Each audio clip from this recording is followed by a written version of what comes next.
Nick Rodrigo is a researcher with the South Africa-based Afro-Middle East Center Research Institute, and he joins us live in studio. Good evening, Nick, and thank you so much for joining us. Thanks for having me. The latest Syria election, can these polls be credible, taking place in the current political and security situation? Well, I think it's important to highlight the current political and social situation in the country at the moment. 6.6 million Syrians are internally displaced.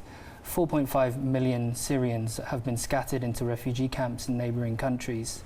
A further 1 million have claimed asylum in Europe, and hundreds of thousands are now en route to Europe. Many on rickety boats in the Mediterranean or in the back of freezer lorries in Eastern Europe. It gets worse, unfortunately. The economy has been tanking steadily since the conflict broke out in 2011. Conservative estimates suggest that the economy has lost $200 billion since 2011. Many economic industrial centres in the country lay in ruins, such as the major city of Aleppo. But I think the real human tragedy is the loss of life from the conflict, which is heavily mechanised. You see airstrikes and barrel bombs dropped in residential areas. Again, conservative estimates suggest that the death toll sits at 250,000 deaths.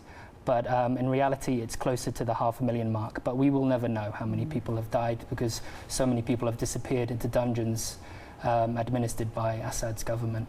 Now, Nick, what do you believe is the best path that should have been followed? I think the current ceasefire is not broad enough. There are several rebel groups that have been left out of the ceasefire due to Russia's consideration of them as terrorist organizations. And so there still are airstrikes going on these groups. So there needs to be a more robust and broader ceasefire, and that needs to happen before any peace talks or negotiations can happen. The international community is unfortunately putting the cart before the horse, whereas the horse obviously needs to come first. Now, why do you think there was a push for these elections to take place, especially considering the fact that the UN and the Western powers were against the elections taking place?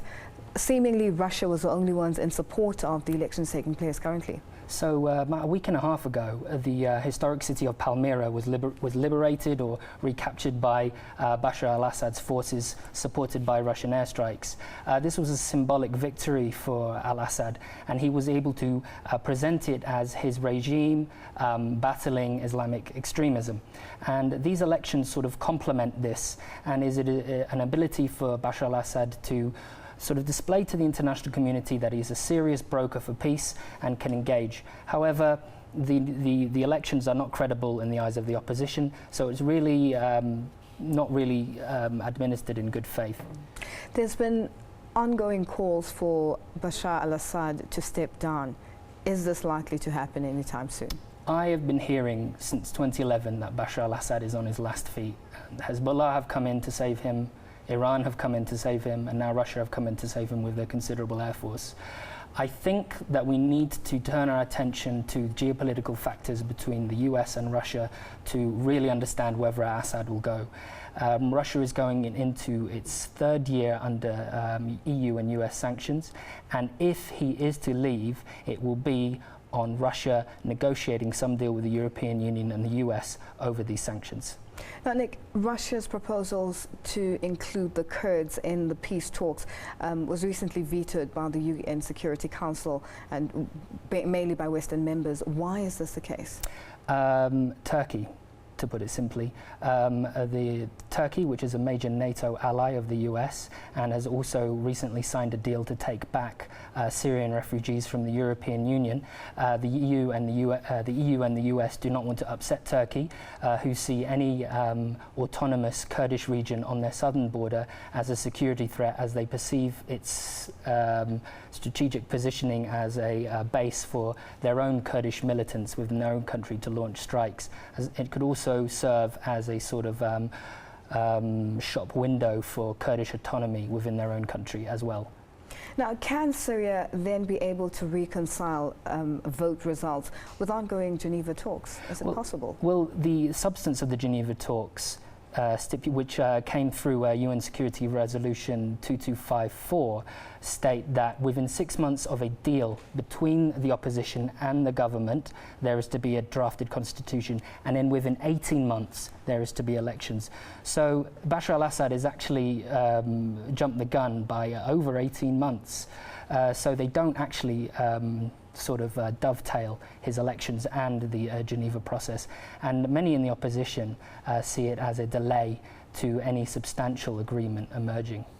Now, how do talks take place, as you're saying, in an environment where Syria's deputy foreign minister has already said that the opposition has to let go of its dream of a transitional government? Would this ever happen? I think that it's, I saw a Reuters piece today, and it had Stefan de Mistura, and it was a photo op with the opposition, and it was a very frosty image of the UN special envoy and the opposition. So I think that they are under a lot of pressure from their international backers in Saudi Arabia and Turkey to come up with a decision. It's going to be a very slow process, and I think the conflict will continue for years to come in a hot or a cold nature. I don't think we are seeing the turning down of the Assyrian civil war, unfortunately. Now, President Assad has also recently floated the idea of a transitional government, rejecting the opposition's demand in terms of ruling the country.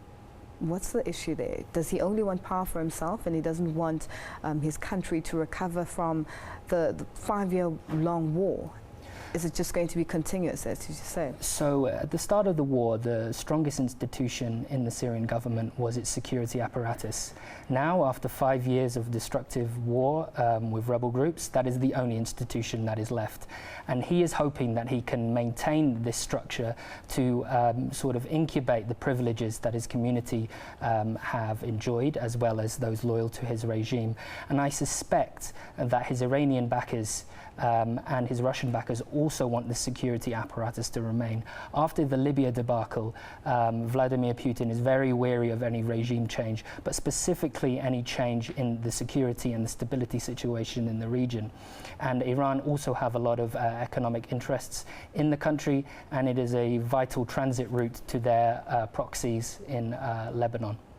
Nick, thank you so much for joining us. We have to leave it there for now. Thank you so much. That was Nick Rodrigo, a researcher from the Afro-Middle East Center Research Institute, speaking to us about the Syria elections that just took place.